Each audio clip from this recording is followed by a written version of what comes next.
Chapitre 33. Chapitre 33. Une méthode plus efficace pour cesser de boire, éroder les fondements de la dépendance. Comme nous l'avons mentionné précédemment, la clé pour vaincre la dépendance est de faire éclater le mythe selon lequel il y a un avantage ou un quelconque plaisir à prendre la drogue en question. Alors, y a-t-il vraiment du plaisir à boire ? Utilisons ce que nous avons appris jusqu'à présent pour voir si nous ne pouvons pas répondre à cette question une bonne fois pour toutes. Tournons-nous maintenant vers ce soi-disant plaisir de boire. Rendons-nous la tâche compliquée en prenant comme exemple une occasion de boire de premier ordre. Je ne sais pas lesquelles sont les vôtres, mais voici quelques-unes des miennes d'il y a quelques années. Souvent, c'était à la fin d'une journée de travail chargé, une journée difficile où j'avais obtenu des résultats et où je quittais le bureau fatigué mais content en ayant fait tout ce que j'avais à faire. J'étais physiquement fatigué d'une journée où j'avais couru partout. Ça pouvait être une soirée de la semaine, un vendredi soir, au début d'un long week-end ou même de vacances. Ça pouvait carrément être la fin d'une longue et dure journée de travail, suivie d'un long trajet pour partir en vacances, avec tout l'effort physique qu'implique le transport et le déballage des valises de toute la famille. Le soir, fraîchement douché et habillé, je m'installais sur mon balcon avec vue sur la mer pour savourer une bonne bière glacée. Ou alors à Noël, j'adorais échapper au froid glacial du dehors en entrant dans une maison bien chauffée et boire un bon verre de vin chaud, fortement mélangé à de l'eau de vie. Ou bien aller dans un bon restaurant, avec vue sur la Cité de Londres, et siroter un bon verre de vin rouge. L'idée même de telle situation peut sembler si convaincante qu'elle peut faire échouer une tentative d'arrêter avant même d'avoir commencé. En effet, les occasions mentionnées ci-dessus sont si idylliques qu'elles n'existent sûrement pas, mais leur pouvoir réside dans le fait qu'elles nous montrent que notre vie ne sera plus jamais la même sans un verre, qu'elle sera gâchée par l'absence d'alcool. Est-il donc possible de priver ces pensées irrésistibles et accablantes de leur pouvoir ? De prouver de manière satisfaisante qu'il n'y a pas de plaisir à boire ? La réponse, vous serez heureux de l'entendre, est oui. Je ne peux pas le faire pour vous, vous devez le faire pour vous-même, mais je peux vous décrire comment j'ai procédé. Commençons par l'exemple des vacances. Il peut se décomposer comme suit. 1. La fin d'une journée de travail. 2. La satisfaction d'une journée de travail bien fait. 3. Le fait de se reposer après des efforts physiques et mentaux. 4. Un vendredi soir ou début d'un long week-end ou même des vacances. 5. L'idée que les vacances commencent quand l'effort physique de transporter et déballer les valises de toute la famille a été fourni. 6. Une soirée d'été où il fait chaud, s'asseoir sur un balcon donnant sur la mer. 7. Le fait d'être fraîchement douché. 8. Le fait d'être vêtu de beaux vêtements de vacances. 9. Le fait de boire une bière glacée. Je suppose que vous pourriez le décomposer encore plus, mais restons-en à ces 9 étapes pour l'instant. Le point clé ici est que 8 de ces 9 étapes sont agréables en soi et ne dépendent pas de l'alcool pour cela. Même la 9e n'est que partiellement dépendante de l'alcool. Boire une boisson fraîche quand vous avez soif est un immense plaisir, mais cela peut tout aussi bien être de l'eau, du jus, du soda ou une bière sans alcool. Donc, la seule chose que vous obtenez de l'alcool est une légère sensation d'engourdissement. À bien y réfléchir, on réalise souvent à tort que l'alcool est crédité pour une soirée parfaite, alors qu'en vérité, il n'y contribue pas et peut même la dégrader. Au mieux, il perturbera votre sommeil, vous laissant fatigué et moins alerte pour le premier jour de vos vacances. Mais un scénario bien plus probable est que vous ne vous limiterez pas à un seul verre. Plus vous consommez, plus vous risquez de transformer cette soirée idéale en une série de désagréments. Une dispute sous l'effet de l'alcool, une sévère gueule de bois, et un profond sentiment de dégoût de soi le lendemain. L'exemple de Noël illustre bien comment trouver réconfort et joie dans la chaleur d'un foyer lorsqu'il fait froid dehors, dans une boisson chaude, les senteurs festives, une maison joliment décorée et l'anticipation du grand jour. Mais alors, quelle valeur réelle l'alcool apporte-t-il à ces moments, à part une légère sensation d'engourdissement et le risque, voire la certitude, de souffrances bien plus grandes par la suite? J'ai passé des Noëls en buvant et des Noëls en étant sobre. Les premiers ont souvent abouti à des pertes de mémoire et des disputes dont je ne gardais aucun souvenir. En revanche, les Noëls passés sobrement étaient réellement plaisants. Il en va de même pour le repas au restaurant. Qu'est-ce que l'alcool ajouterait d'autre qu'un léger engourdissement et la promesse de difficultés à venir? Nous avons tendance à accorder trop de crédit à l'alcool en le considérant à tort comme un facteur d'amélioration dans des situations où il n'a rien apporté de bénéfique, voire où il a été préjudiciable. Comme je l'ai dit, je ne peux pas priver ces pensées convaincantes de leur pouvoir, mais vous le pouvez en passant par le processus ci-dessus. Vous devez passer par ce processus avec toutes vos situations de consommation d'alcool, pas seulement celles qui sont vraiment idylliques, mais toutes. À chaque fois que vous ressentez l'envie de boire, engagez-vous dans ce processus de réflexion.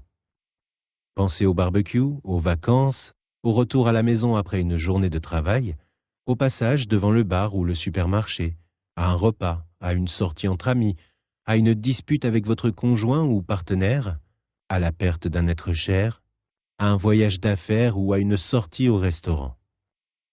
N'attendez pas de vous retrouver dans ces situations en espérant simplement que vous ne boirez pas et ne cherchez pas non plus à les éviter.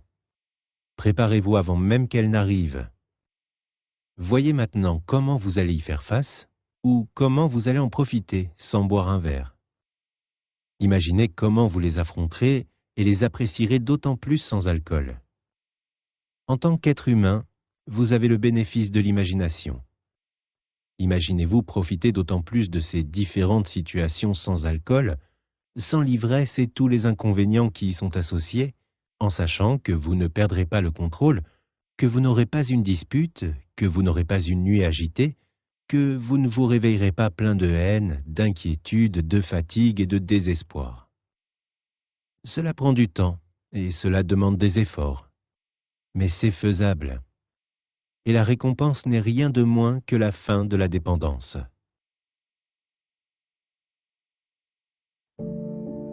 Chapitre 34. Une meilleure façon d'arrêter le sevrage physique. Comme indiqué précédemment, si vous prévoyez d'arrêter de boire, vous devriez consulter votre médecin pour voir si vous avez besoin d'une surveillance pendant la phase de sevrage physique. La plupart des gens ne le feront pas. Le processus que j'ai détaillé ci-dessus, dans le chapitre sur l'arrêt brutal, traite du sevrage physique. Il s'agit d'une mauvaise journée, 2 au plus, puis de 2 ou 3 jours où vous serez en dessous de la normale, mais bien au-dessus du pire. Et ceci concerne les plus gros buveurs. L'expérience sera plus facile pour la plupart des gens et beaucoup ne passeront qu'une seule mauvaise journée.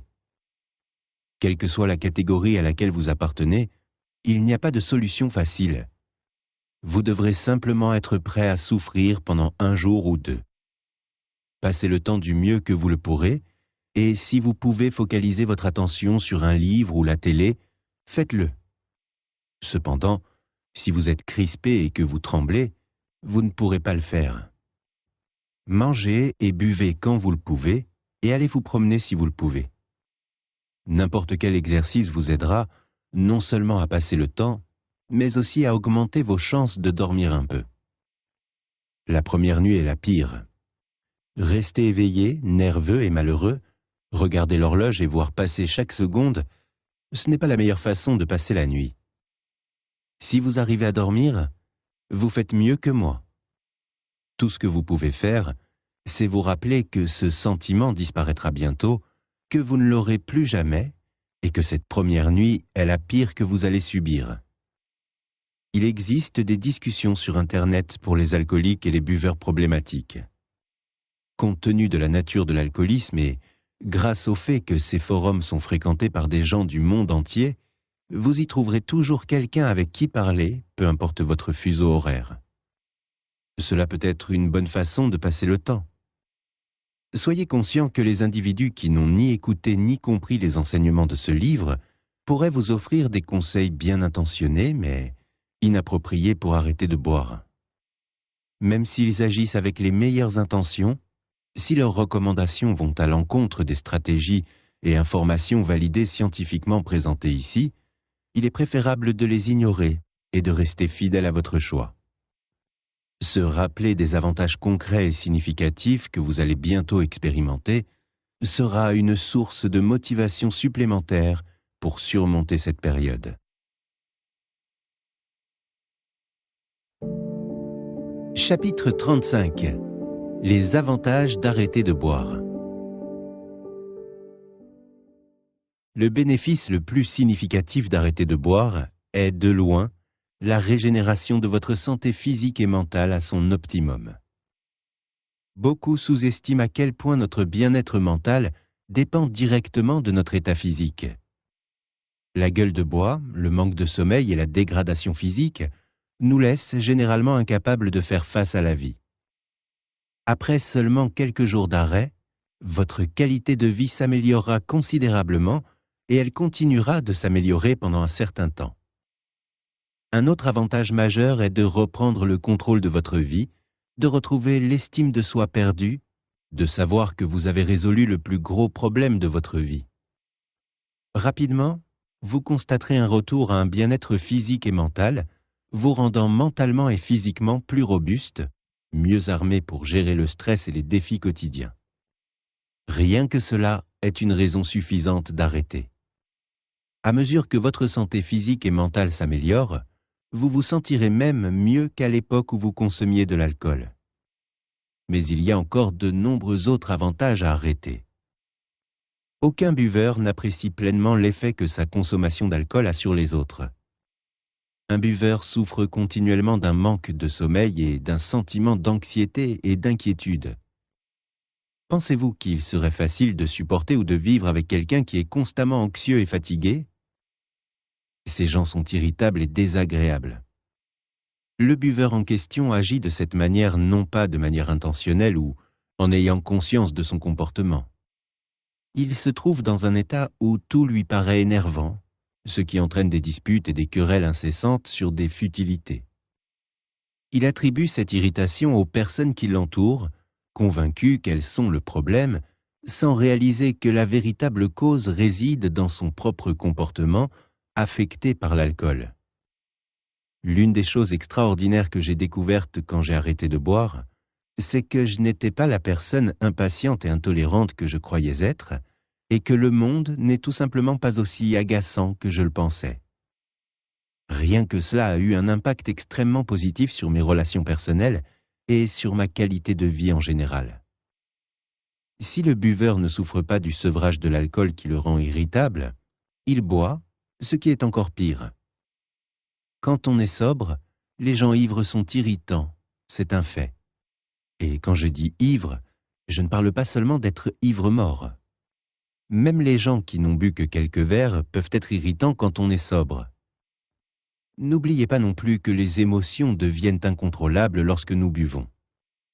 Lorsqu'il boit, le buveur a tendance à se mettre en colère, à être introspectif, à pleurer, etc. Dans tous les cas, c'est une personne désagréable à côtoyer. Encore une fois, ils ne s'en rendent pas compte et ont tendance à blâmer le monde qui les entoure plutôt qu'eux-mêmes. Arrêter de boire remet les choses à leur place et permet naturellement d'être la meilleure personne possible sans aucun effort. C'est étonnant de constater que beaucoup des problèmes que vous aviez avec les gens autour de vous, ou avec le monde en général, disparaissent lorsque vous retrouvez votre équilibre. Les représentations de l'alcoolique dans W.C. Fields' Charlie Harper sont fausses. Elles sont de la pure fiction. Contrairement à l'image souvent amusée et sans conséquence montrée à l'écran, la réalité de l'alcoolisme se caractérise plutôt par une humeur difficile, des comportements querelleurs et un profond mal-être. Les personnes qui consomment beaucoup d'alcool et qui ont des cheveux commençant à grisonner remarquent parfois, quelques mois après avoir arrêté de boire, que le grisonnement s'arrête et que leurs cheveux retrouvent en partie leur couleur d'origine. Cela a été mon expérience personnelle. Il est également probable que vous perdiez du poids et que vos préférences alimentaires changent. J'ai moi-même découvert que je voulais naturellement une alimentation plus saine et que j'avais moins envie de fast-food hautement calorique. Un autre avantage considérable est l'amélioration de la qualité de vie à mesure que vos habitudes de sommeil se réparent et que vous commencez à rattraper votre retard de sommeil. Cette amélioration aura un effet extraordinaire sur votre quotidien. Se réveiller en se sentant pleinement reposé et dynamique est l'une des sensations les plus gratifiantes qui soit. Arrêter de boire améliore significativement l'appréciation des activités sociales. J'ai eu des difficultés avec ces situations basées sur l'interaction sociale, ce qui constituait l'une des raisons principales de ma consommation d'alcool. Désormais, je me sens à l'aise dans les événements où l'alcool est présent, qu'il y en ait en abondance ou non. Quand je vois des gens boire excessivement et s'enivrer, je me sens soulagé de ne plus participer à cela. En toute honnêteté, le comportement des personnes ivres peut être particulièrement agaçant pour quelqu'un de sobre. Ils se répètent, ils parlent trop fort, ils s'approchent trop de vous, ils disent des choses stupides. L'alcool a tendance à amplifier les traits moins admirables et l'insouciance. C'est un plaisir absolu de ne plus en faire partie et de savoir que, contrairement aux buveurs, je me réveillerai revigoré et heureux plutôt qu'anxieux, avec la gueule de bois et épuisé. D'un autre côté, lorsque de l'alcool est présent mais que tout le monde consomme avec modération, mon soulagement est encore plus grand. Je me dis alors, quelle chance de ne plus boire, car autrement, j'aurais été la seule personne ivre ici, ou quelle bonne décision d'avoir arrêté, autrement, je serais là, mon verre vide à la main, attendant impatiemment qu'on me resserve, frustré par la lenteur du service. En fin de compte, il s'agit d'améliorer considérablement sa qualité de vie.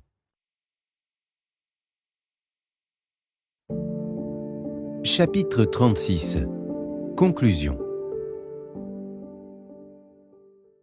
Prenons ici un moment pour résumer les principaux points.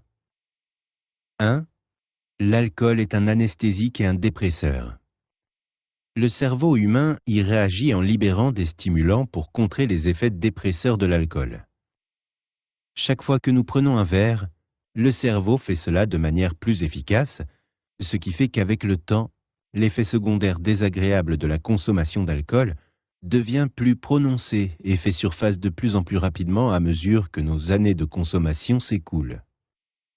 Cependant, comme l'alcool est un dépresseur et qu'il finit par nous endormir, nous avons tendance à boire vers la fin de la journée et donc à dormir pendant la pire partie du sevrage. Mais nous n'échappons pas entièrement aux effets néfastes du sevrage, car il a un impact sur notre qualité de sommeil et les restes de celui-ci persistent jusqu'au lendemain. 2. La dépendance s'installe dans le subconscient. Parce que l'alcool est ingéré plutôt que, par exemple, d'être injecté ou reniflé, il y a un laps de temps significatif, en termes de dépendance au moins, entre la consommation de la boisson et son effet relaxant. Le subconscient peut donc mettre un certain temps à établir un lien entre les deux, de sorte qu'il peut s'écouler quelques années avant que la dépendance à l'alcool ne commence à s'installer. 3. Le développement de la dépendance à l'alcool est complexe parce que, consciemment et inconsciemment, nous savons que les effets néfastes de l'alcool peuvent être atténués par l'abstinence. Cependant, lorsque nous éprouvons ces effets néfastes, l'idée même de cesser de boire peut nous sembler insurmontable. Paradoxalement, l'idée de continuer à boire peut également nous rendre physiquement mal à l'aise. Il faut plusieurs années pour comprendre, tant consciemment qu'inconsciemment, que les tentatives de corriger les effets néfastes de l'alcool par une augmentation de la consommation ne font qu'aggraver la dépendance et les problèmes associés. En effet, ce qui se passe, c'est que nous contaminons notre subconscient en sachant que les effets nuisibles qui surviennent lorsque nous buvons de l'alcool peuvent être atténués, du moins à court terme, en continuant à boire. Le subconscient s'adapte à cela et, avec le temps, notre réaction face aux effets néfastes de la consommation d'alcool est de vouloir boire davantage pour les atténuer plutôt que d'éprouver du dégoût pour l'alcool jusqu'à nous en être remis. 4. Les éléments déclencheurs subconscients provoquent la spirale de l'état de manque, ce qui crée une obsession absolue pour l'objet de notre envie. La spirale de l'état de manque est extrêmement puissante, beaucoup plus que les éléments déclencheurs subconscients. Cependant, contrairement à ces derniers, elle se produit entièrement dans notre esprit conscient et, en tant que telle, dépend entièrement de notre décision. 5. L'incapacité physique, autrement dit l'intoxication, ne se dissipe pas en même temps que le sentiment de détente mentale. La relaxation mentale se dissipe toujours plus vite, donc, pour maintenir un certain niveau de relaxation et de satisfaction, nous devons nous enivrer de plus en plus. Cet écart augmente à mesure que nos années de consommation s'allongent et que notre corps devient de plus en plus capable de contrer les effets anesthésiants de l'alcool. 6. Le sentiment d'être sous l'influence de l'alcool n'est rien, il s'agit juste d'un sentiment d'engourdissement. L'alcool ne confère un bénéfice réel, apparent, que lorsque nous avons une sensation désagréable à anesthésier. La grande majorité de ces sentiments désagréables sont en fait causés par notre consommation d'alcool antérieure. 7. Même lorsque nous souffrons d'une émotion désagréable ou négative qui n'est pas causée par notre consommation précédente, un verre finira souvent par amplifier ce sentiment. La relaxation mentale s'estompe rapidement et doit être renouvelée, et l'intoxication physique croissante qui en résulte déprime le régulateur de notre cerveau qui empêche nos émotions de nous échapper. Le résultat est que nous finissons par souffrir davantage de l'émotion négative, même lorsque nous buvons, sans parler de la gueule de bois du lendemain. En un rien de temps, nous nous réveillons déprimés et nous nous sentons 100 fois plus mal qu'avec le stress initial qui nous a poussés à boire. 8. Si vous êtes heureux et détendu lors de vos sorties, votre cerveau libère certains produits chimiques qui peuvent vous rendre euphorique. Comme nous commençons souvent à boire lors d'événements, c'est l'alcool qui est généralement crédité à tort de ce sentiment. Ceci est renforcé par le fait que nous n'avons pas tendance à ressentir ce sentiment si nous ne buvons pas.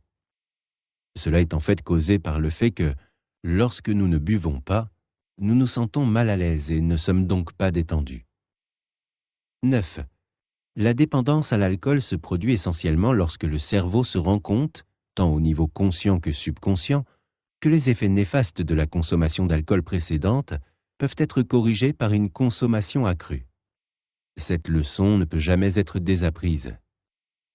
Le fait d'arrêter de boire, peu importe pendant combien de temps, ne pourra jamais inverser cette tendance. Les associations mentales qui composent l'alcoolisme ne peuvent jamais être désapprises.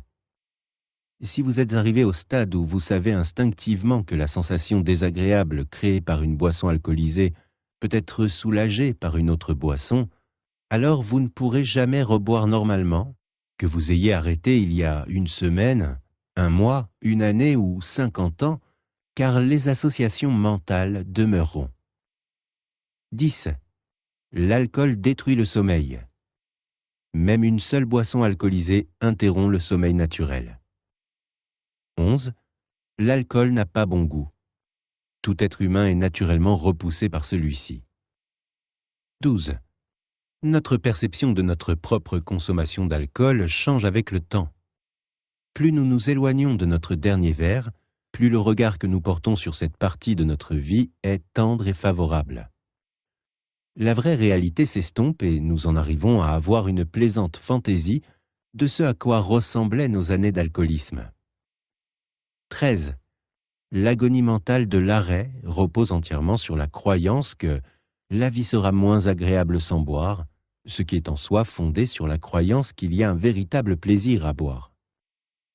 Heureusement, ces croyances sont totalement erronées. Si vous croyez la vérité, qui est que la vie est beaucoup plus agréable sans boire, alors vous pouvez entièrement annuler cette agonie mentale et supprimer la dépendance. 14. Bien que la théorie de la maladie alcoolique offre une certaine sécurité en empêchant certains alcooliques de boire à nouveau, elle permet à beaucoup trop de gens de tomber dans le piège en premier lieu. Quand les gens commencent à boire, ils se rendent compte qu'ils peuvent maîtriser leur consommation et s'arrêter quand ils le veulent. Par conséquent, ils pensent clairement qu'ils ne sont pas alcooliques et qu'ils peuvent boire en toute impunité. La tendance est donc de boire de façon irresponsable en croyant à tort qu'ils sont hors de danger. 15. La sensation désagréable et incertaine créée par une boisson est semblable aux tensions et au stress habituels que nous rencontrons dans la vie, de sorte que le subconscient ne fera pas la différence entre les deux. Par conséquent, peu importe depuis combien de temps un alcoolique a cessé de boire, il peut toujours avoir envie de boire un verre chaque fois qu'il est exposé au stress dans sa vie. 16. L'alcoolisme n'est pas une maladie génétique. N'importe qui peut devenir alcoolique, il suffit de quelques années de consommation, et si vous buvez beaucoup ou de façon irresponsable, le processus sera beaucoup plus rapide. 17. Le sevrage de l'alcool sous une forme perceptible est beaucoup plus répandu que les gens ne le pensent. Beaucoup de gens admettent avoir des troubles du sommeil et des soucis nocturnes après avoir bu. Il s'agit tout simplement des effets du sevrage de l'alcool. Ils ne sont peut-être pas tentés de les soulager en prenant un verre, mais ils en souffrent. En fait, la principale question que nous devons vraiment nous poser est « Pourquoi buvons-nous » En tirons-nous plus d'avantages que d'inconvénients? En fait, est-ce qu'on en retire quelque chose? Si la réponse est non, alors il faut arrêter.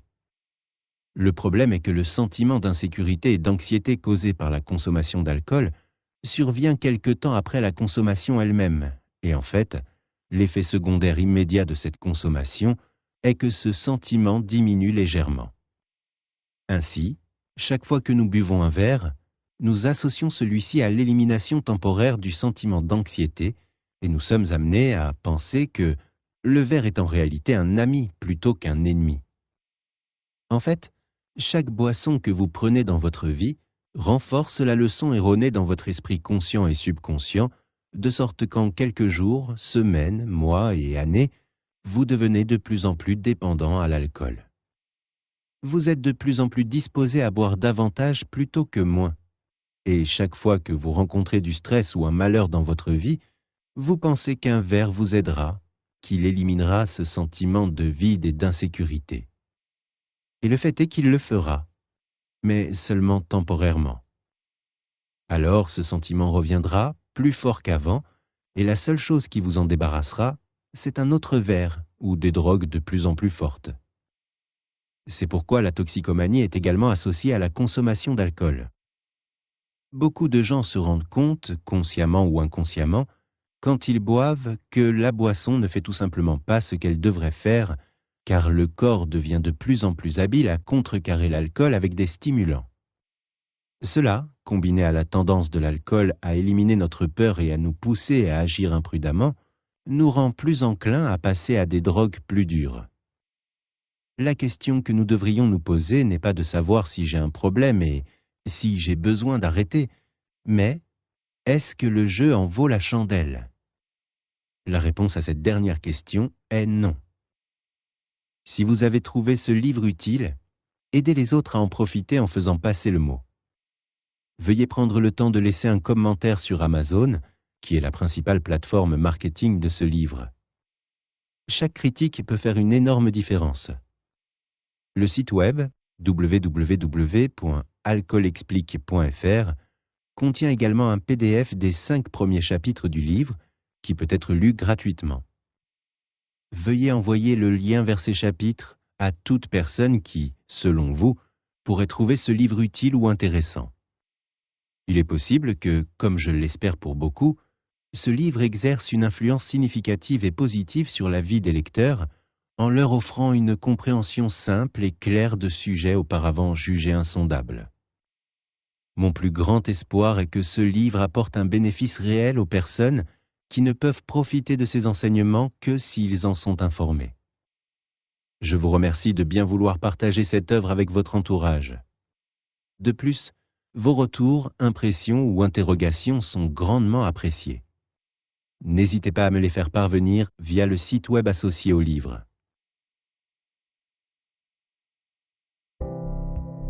Chers auditeurs, merci d'avoir écouté le livre audio « L'alcool expliqué, comprendre pourquoi vous buvez et comment arrêter » de William Porter, produit par ABP Éditions.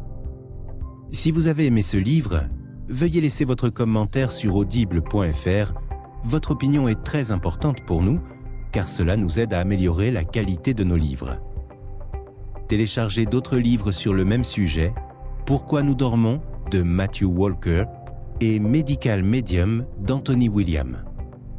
Sur notre site abpédition.fr, vous pourrez trouver le catalogue intégral de notre maison d'édition, poser vos questions et laisser vos commentaires.